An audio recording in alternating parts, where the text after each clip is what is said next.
Hello everyone. Welcome back to another SCP reading. Today we'll be going over SCP-144, Tibetan Rope to Heaven. Now, without further ado. Item Number, SCP-144. Object Class, Safe. Special Containment Procedures. SCP-144 requires the presence of only one Foundation observer to monitor and issue updates on the condition of SCP-144. The Tibetan Buddhist monks who maintain the site live in solitude and secrecy. A heavy mist condenses around the small mountain that hosts SCP-144, which itself resides in a small valley between two greater mountains, Mount Data Redacted and Data Redacted. The mist is present most of the year, and the thin rope itself is only fairly visible to the human eye within a distance of 3 kilometers. Air travel within 70-kilometer radius has been restricted with the cooperation of the Chinese government. Description: located in a monastery atop a small Tibetan mountain, SCP-144 is a thin, taut hempen rope, only 1.2 centimeters thick, attached to a ring of jade bound to the floor of an atrium in the temple, known as base camp among researchers.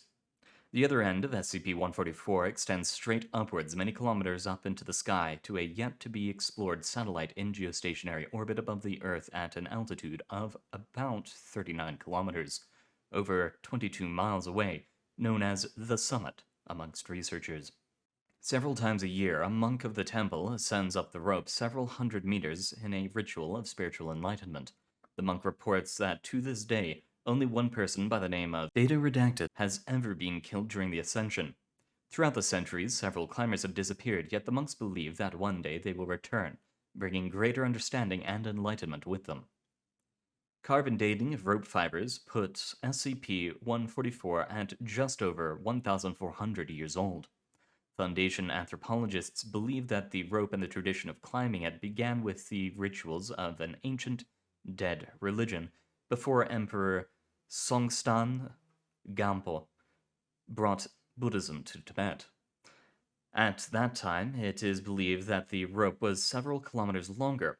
The attendant monks say that the jade ring was added in the early 9th century by the Ralpassian to keep seasonal winds from picking up the rope and swinging it throughout the countryside. Several times a year, the head monk unties the rope from the loop of jade and repositions the knot. Research has shown that in recent years, the rope has moved skyward at a rate of 180 centimeters per year, and is slightly accelerating at a rate of 1/100th of a centimeter a year squared. With only a few hundred meters of rope left, the monks are unsure what to do when it reaches the end.